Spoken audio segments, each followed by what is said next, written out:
Hello বন্ধুরা, আনন্দ পাঠের পক্ষ থেকে সকলকে স্বাগত।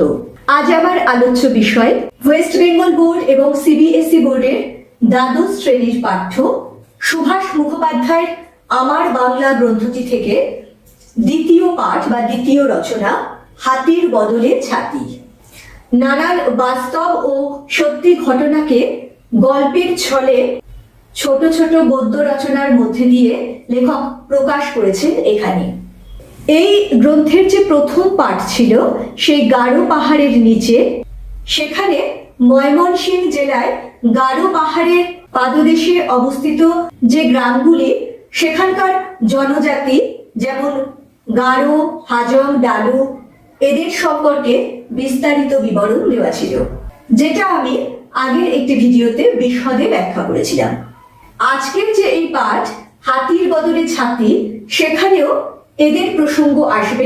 আর এই রচনাটি বিশেষভাবে উল্লেখযোগ্য কারণ এখানে অনেকগুলো গুরুত্বপূর্ণ বিষয় আমরা জানতে পারবো, যার মধ্যে রয়েছে মহাজনী বা জোরদার প্রথা, শ্রেণী বৈষম্য, মার্ক্সবাদ তথা মার্ক্সবাদের প্রভাবে প্রত্যন্ত অঞ্চলের মানুষদের জাগরণ এবং শ্রেণী বৈষম্যের বিরুদ্ধে আন্দোলন, খুব সংক্ষিপ্ত পরিসরে।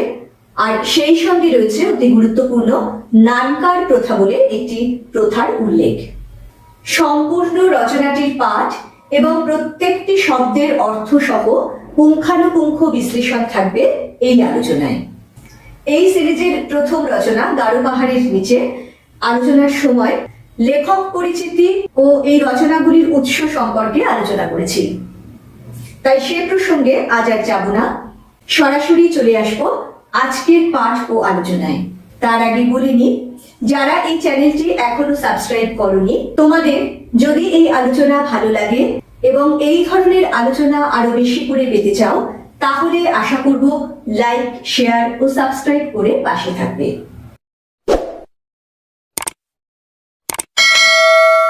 শুরু করছি আজকের পাঠ ও আলোচনা ছাতির বদলে হাতি। নাকের বদলে নরুন পেলাম টাক ডুমা ডুমডুম, কিন্তু শুধু একটা ছাতির বদলে এক নয়, দুই নয়, একেবারে 3-36 বিঘে জমি। নাকের বদলে নরুন তো তার কাছে কিছুই নয়। বিশ্বাস না হয় বেশ একবার হালুয়াঘাট বন্দরে যেও, সেখানে মনমোহন মহাজনের গদিতে গেলেই বুঝবে কি তেজ বন্ধ, কি তেজারতির। মনমোহন মহাজন গত হয়েছেন অনেক দিন, কিন্তু সেই মহাজনের পন্থা আজও টিকে আছে। লেখক আমাদের অতি পরিচিত একটি কথা দিয়ে এই রচনাটি শুরু করেছেন। আমরা হামেশাই কথায় কথায় বলে থাকি নাকের বদলে নরুন পেলাম। আসলে এটি একটি শেয়ালের গল্প, যার শেষে শিয়ালের নাক কাটা যায়, কিন্তু সেটার পরিবর্তে নরুন নিয়ে মহানন্দে চলে যায়। এই কথার অর্থ হলো কোনো কিছুর বিনিময়ে সম্পূর্ণ অন্য একটা কিছু ফেরত পাওয়া বা আদায় করে নেওয়া। কিন্তু লেখক এখানে যার কথা বলছেন, সেখানে একটি ছাতির বদলে 1 নয়, 2 নয়, একেবারে 3-36 বিঘে জমি কেউ আদায় করে নিয়েছিল। কে কিভাবে তা করেছিল সেটা আমরা ক্রমশ জানব। অবিশ্বাস্য এই ঘটনাটি যে সত্যি তার প্রমাণস্বরূপ লেখক বলেছেন যে একবার হালুয়াঘাট বন্দরে যেতে, কারণ সেখানে গেলেই দেখা যাবে মনমোহন মহাজনের গদিতে কি তেজ বন্ধকি তেজারতি, অর্থাৎ বন্ধকি তেজারতির যে ব্যবসা, তার কি তেজ, সেই ব্যবসা কি রমরম করে চলছে। এবার তোমাদের মনে প্রশ্ন আসবে যে এই বন্ধকি তেজারতি ব্যবসাটা কি? আসলে এই ব্যবসা হলো মানুষকে, বিশেষত গরিব অসহায় মানুষদের, তাদের বিশেষ প্রয়োজনের সময় অর্থ অথবা প্রয়োজনীয় কিছু জিনিস ধার দিয়ে পরবর্তীকালে সুদ বাবদ তার অনেক গুণ বেশি আদায় করে নেওয়া। এই যে বলা হচ্ছে বন্ধকি তেজারতি ব্যবসা। বন্ধকি কি? সামান্য কিছু অর্থ অথবা সামান্য অর্থ মূল্যের কোনো জিনিস দিয়ে গরিব মানুষের শেষ সম্বল, জমি বাড়ি বা সামান্য যেটুকু তার কাছে সোনা দানা ইত্যাদি থাকে, সেইগুলি বন্ধক রাখা। বলা বাহুল্য যার বিনিময় বন্ধক রাখা হয়েছে সেই সামান্য জিনিসটি বা সেই সামান্য অর্থের পরিমাণ সুদে আসলে বাড়তে বাড়তে এতটাই বেড়ে যায় যে যে জিনিসটি বন্ধক রাখা হয়েছে তার কোনোদিনও সেই ব্যক্তি ফেরত পায় না। সহজ কথায় সুদে টাকা খাটানো বা সুদে জিনিসপত্র ধার দেওয়ার ব্যবসাকেই বলা হয় মহাজনী ব্যবসা বা বন্ধকি তেজারতির ব্যবসা। 25-30 বছর আগেকার কথা। হালুয়াঘাট বন্দরে গারো পাহাড়ের নিচের এক গাঁ থেকে সওদায় এসেছিল এক গারো চাষি, নাম তার চেংমান। এমন সময় দেও দেবতা স্তম্ভিত, দিক পৃথিবী কম্পিত করে মুষলধারে বৃষ্টি। সে বৃষ্টি ধরবার কোনো লক্ষণই নেই। এদিকে দিন তো হেলে, রাত তো টলে, বাড়ি ফেরার উপায় কি?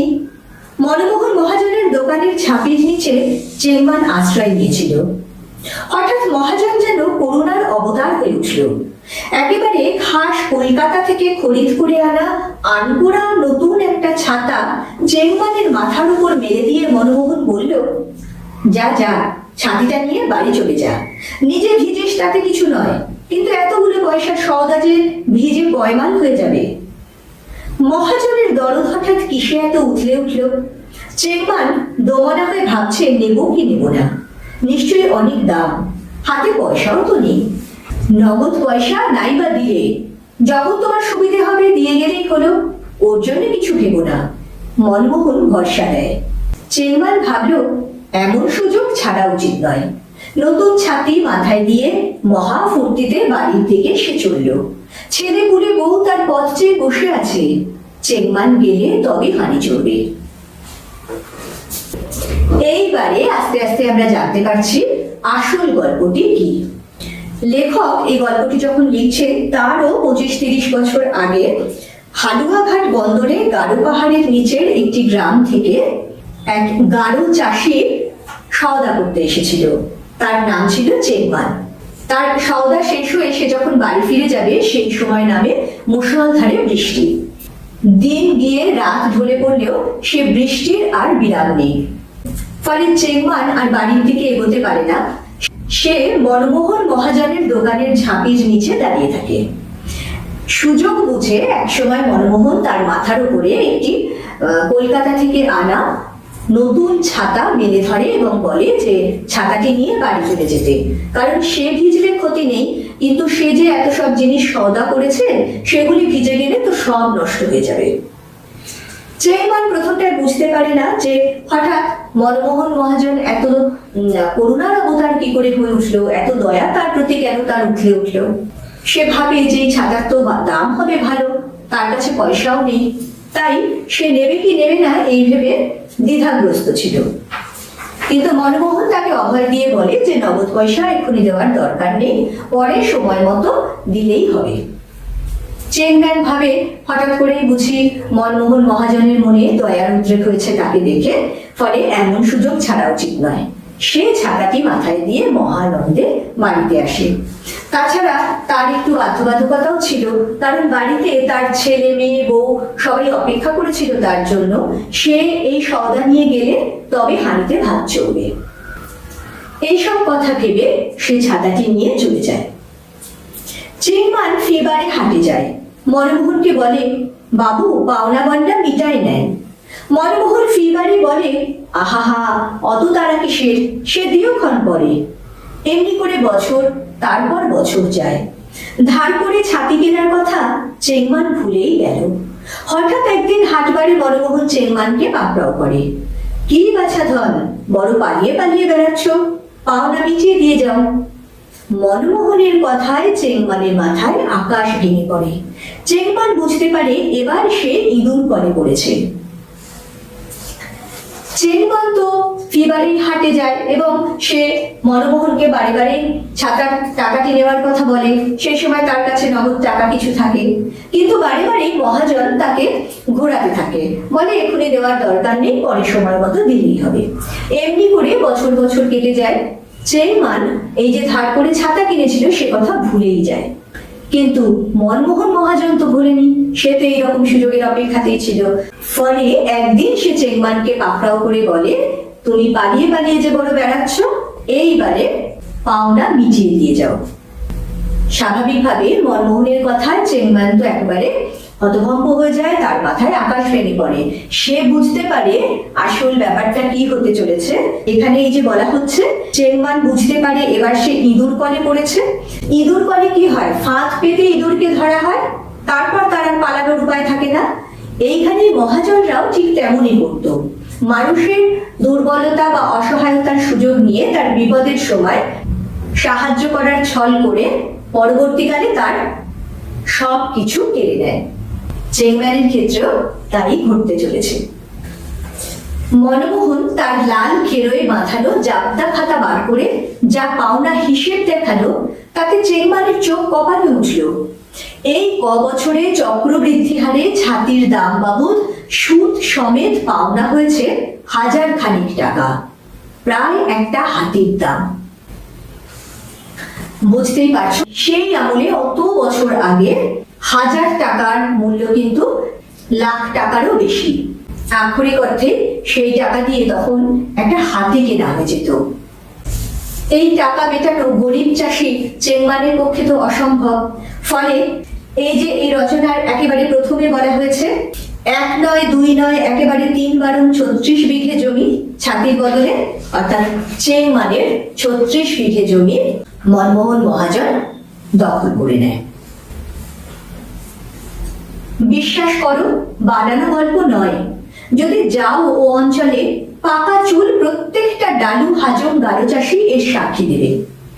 ডালুদের গ্রাম কুমারগাতির নিবেদন সরকারের মুদিখানায় 2-10 বছর বাকিতে মশলাপাতি কেনার জন্য নিবেদনের 66 বিঘে জমি মহাজন কুটিশ্বর সাহা এমনি ভাবে দেনার দায় কেড়ে নিয়েছে। আরেক ধুরন্ধর মহাজন এক চাষিকে ধারে কোদাল দিয়ে পরে তার কাছ থেকে 15 বিঘে জমি মোচড় দিয়ে নিয়ে নিয়েছিল। লেখক আবারও বলছেন যে এই গল্প বানানো নয়, এটা সত্যি।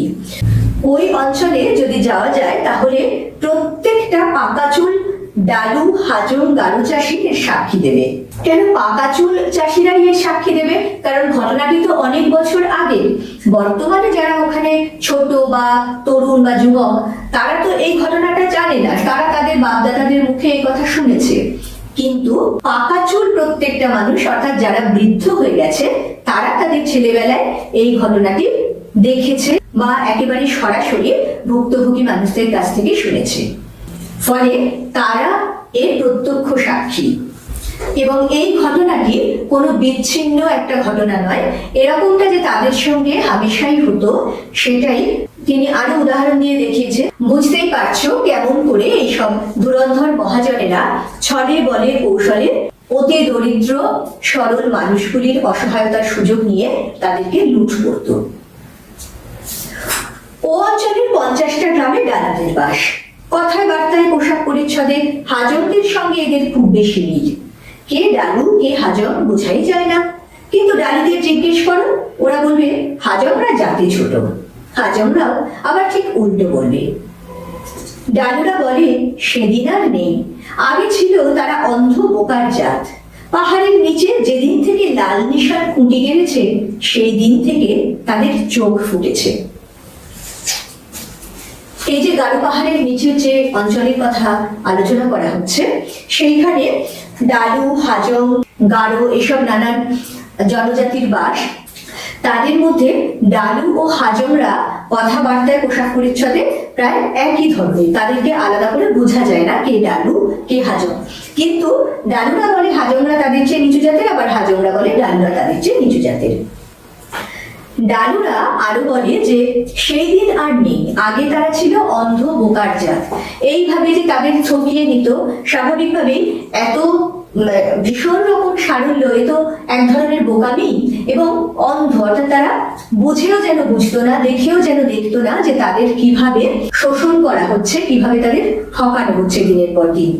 কিন্তু পাহাড়ের নিচে যেদিন থেকে লাল নিশান খুঁটি গেড়েছে, দেখো খুব ইম্পর্টেন্ট এই জায়গাটা, লাল নিশান খুঁটি গেড়েছে, এটা কিন্তু খুব তাৎপর্যপূর্ণ। লাল নিশান হলো মার্ক্সবাদের প্রতীক। তোমরা নিশ্চয়ই জানো মার্ক্সবাদীদের পতাকার রং লাল। এই মার্ক্সবাদীরা এক সময় তারা সত্যি সত্যি দরিদ্র নিপীড়িত মানুষদের হয়ে লড়াই করেছিল, তাদেরকে সচেতন করে তুলেছিল, সেই কথাই এখানে বলা হচ্ছে। এই প্রসঙ্গে বলে রাখি, এই প্রবন্ধের লেখক সুভাষ মুখোপাধ্যায় নিজে একজন মার্ক্সবাদী আদর্শে বিশ্বাসী মানুষ ছিলেন আজীবন, আর তার লেখার মধ্যে বারে বারেই তার সেই আদর্শের কথা প্রতিফলিত হয়েছে। আমরা জানলাম যে এই প্রত্যন্ত অঞ্চলের পাহাড়ি মানুষগুলো এই কমিউনিস্ট দলের প্রভাবে এদের মধ্যে সচেতনতা আসে এবং তারপর থেকে তাদের চোখ খুলে যায়, তারা এমন ভাবে আর নিপীড়িত বা শোষিত হতো না। সে এক দিন ছিল বটে, শুধু মনমোহন মহাজন আর কুটিশ্বর সাহাই নয়, ছিল জোতদার আর তালুকদারদের নিরঙ্কুশ শাসন, আর সেই সঙ্গে ব্রিটিশ সিংহের দাপট। সিংহ, যার ভালো নাম পশুরাজ। জমিদারের খামারে জমির ধান তুলতে হবে, জমিদারের পাওনা মিটিয়ে তবে চাষি তার ঘরে ধান নিয়ে যেতে পারত। চুক্তির ধান তো বটেই, তার উপর কর্জার ধান শোধ দিতে হতো টাকায় 1 মণ হিসেবে। তাছাড়া আছে হাজার রকমের বাজে আবুয়াব, অর্থাৎ খাজনার চেয়ে বাজনা বেশি। যে চাষি বুকের রক্ত জল করে এত কষ্টে ফসল ফলালো, শেষটায় তাকে শুধু পালা হাতে করে ঘরে ফিরতে হতো। যখন ভারতবর্ষ পরাধীন ছিল এবং সেই সঙ্গে রমরমা ছিল জমিদার ও জমিদারদের, ফলে চারপাশ থেকে যেন সাঁড়াশির মতন চেপে ধরতো তারা এই সহজ সরল গরিব মানুষগুলোকে। আর সেই সঙ্গে ছিল ব্রিটিশ সিংহের দাপট। সিংহ, যার ভালো নাম পশুরাজ, এই জায়গাটাও খুব তাৎপর্যপূর্ণ। দেখো, যারা অমানসিক কাজকর্ম করে তাদের অনেক সময় বলে থাকি পশুর মতো কাজ বা পাশবিক অত্যাচার। সেই জন্য এই যে ব্রিটিশ সিংহের দাপট, সিংহ যার ভালো নাম পশুরাজ, এই কথাটি বলেছেন লেখক খানিকটা ব্যঙ্গ করে। কারণ এই যে অত্যাচারী যে শ্রেণীগুলো, জোতদার, তালুকদার, এখানে তো একটা শ্রেণীবিন্যাসের কথাও বলা হয়েছে, আর সেই সঙ্গে রয়েছে ব্রিটিশ শাসন, তখন ভারতবর্ষ পরাধীন।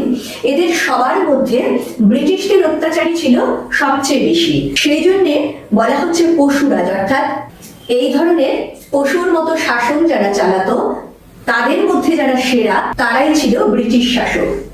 ব্যঙ্গার্থেই তাই এই কথাটি লেখক বলেছেন।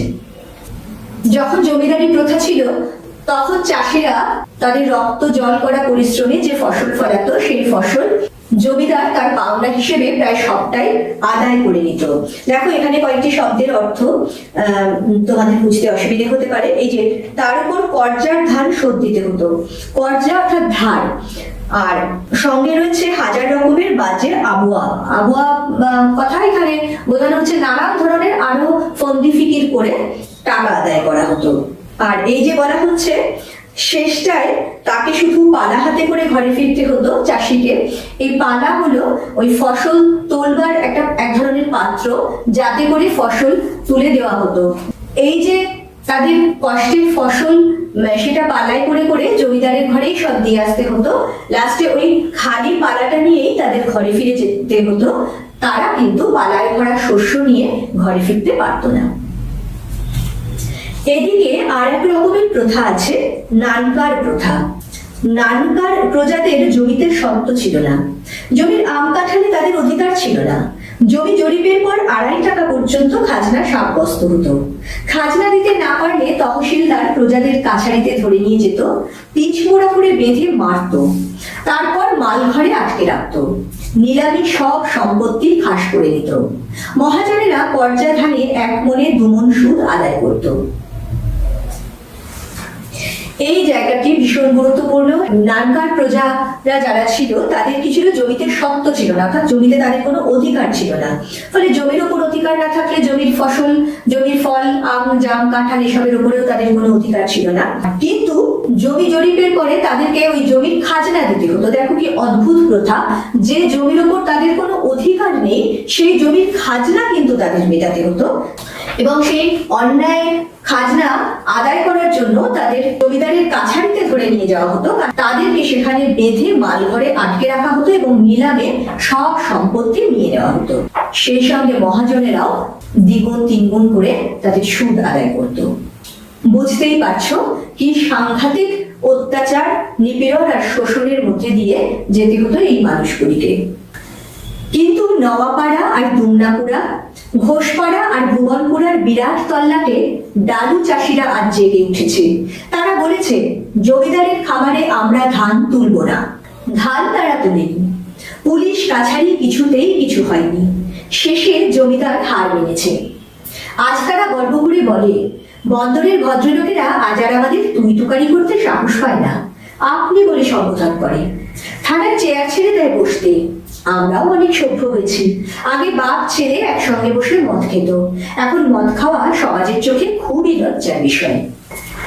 এরপরে কি হলো, সে যে একটু আগে ইঙ্গিত দেওয়া হয়েছে যে লাল নিশান যবে থেকে এসেছে তবে থেকে তারা সতর্ক হয়ে গেছে, সচেতন হয়ে গেছে, তারা আর বোকা অর্থ নেই।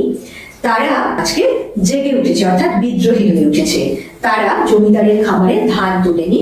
পুলিশ কাছারি নানান রকম ভয় অত্যাচার কোনো কিছুতেই তাদেরকে ডলানো যায়নি। ফলে শেষ পর্যন্ত জমিদার হার মানতে বাধ্য হয়েছে। একই সঙ্গে তারা যেমন তাদের উৎপাদিত ফসলের অধিকার আদায় করে নিয়েছে, তেমনি কিন্তু তারা সমাজের উঁচুতলার মানুষদের কাছে নিজেদের জন্য সম্মানটুকু আদায় করে নিতে পেরেছে। তাই তারা গর্ব করে বলে যে বন্দরের ভদ্রলোকেরা তাদের আজ তুই তোকারি করে কথা বলতে সাহস করে না। থানায় এমনকি তাদেরকে বসতে চেয়ার পর্যন্ত দেওয়া হয়। আবার অপরদিকে তারা নিজেদেরকেও অনেক পরিবর্তন করেছে, তারাও অনেক আগের চেয়ে সভ্য হয়েছে। হাল বলদের অভাবে চাষাবাদের আজকাল বেজায় মুশকিল। এখানকার চাষিরা তাই সবাই মিলে গাঁটায় চাষ করে। চাষ করতে করতে ওরা ছেলেমেয়েরা মিলে গান ধরে। তাদের ভাষায় সেই গানটি তুলে দেওয়া হয়েছে, তার সঙ্গে লেখক তার অর্থ বুঝিয়ে দিয়েছেন।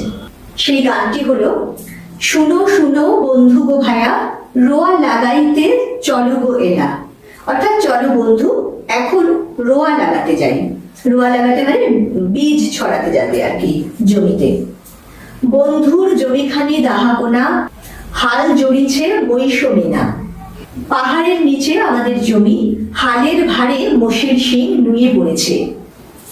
হাল বো আছে নি উঠি মাটিরে, কত বা লাগাবো নীতি নীতি। আমরা হাল বাইছি ভাই, আমরা হাল বাইছি, কিন্তু কঠিন মাটি উঠতে চায় না। কি কষ্ট, কি কষ্ট। এই চাষ করতে তাদের যে কি পরিমাণ পরিশ্রম করতে হয়, কি অমানসিক খাটুনি তাদের এই ফসল ফলানোর জন্য, সেটাই তাদের এই গানের কথায় ধরা পড়েছে।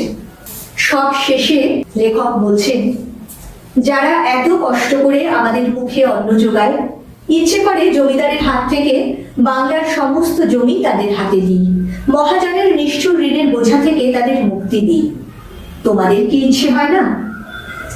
মানব দরদী জনদরদী লেখক সুভাষ মুখোপাধ্যায় সারা জীবন এমন সমাজের পিছিয়ে পড়া অসহায় দরিদ্র মানুষের পাশে দাঁড়িয়েছেন। তার লেখার মধ্যেও আমরা তার পরিচয় পাই। তিনি বলছেন যে এই এত কষ্ট করে যারা আমাদের মুখে অন্ন জোগাচ্ছে, এইসব চাষি ভাইয়েরা, তার ইচ্ছে হয় যে জমিদারের হাত থেকে বাংলার সমস্ত জমি তাদের হাতে দিই এবং মহাজনের নিষ্ঠুর ঋণের বোঝা থেকে তাদের মুক্তি দিই। পরবর্তীকালে তার এই স্বপ্ন অনেকটাই পূরণ হয়েছিল। জমিদারি প্রথা বাংলাদেশ থেকে উঠে গেছিল এবং মহাজনের এই যে ঋণের কারবার, এগুলিও স্বাধীন ভারতবর্ষে অনেকটা কমে গেছিল। একেবারে বিলুপ্ত হয়তো হয়নি, কিন্তু আগের চেয়ে তা অনেক কমে গেছে। আর সবশেষে তিনি আমাদের অর্থাৎ পাঠকদের কাছে প্রশ্ন রাখছেন যে তার যে এই ইচ্ছে, এই স্বপ্ন এই গরিব মানুষগুলোকে ঘিরে, সেই ইচ্ছে বা সেই স্বপ্ন কি আমাদের অর্থাৎ পাঠকদেরও হয় না? এখানে এই লেখার সমাপ্তি। বন্ধুরা, এই আলোচনাটি সম্পূর্ণ শোনার পরে আশা করব এখান থেকে তোমাদের কোনো অংশ বুঝতে কোনো সমস্যা হবে না। পরবর্তীকালে এই পাঠগুলি থেকেও গুরুত্বপূর্ণ প্রশ্নোত্তর নিয়ে আসবো। পরের দিন আরো একটি নতুন পাঠ নিয়ে চলে আসবো খুব তাড়াতাড়ি। সঙ্গে সঙ্গে নোটিফিকেশন পেতে চাইলে সাবস্ক্রাইব করে বেল বাটনটি অন করতে ভুলো না। আজকের মতো টাটা, সবাই খুব ভালো থেকো।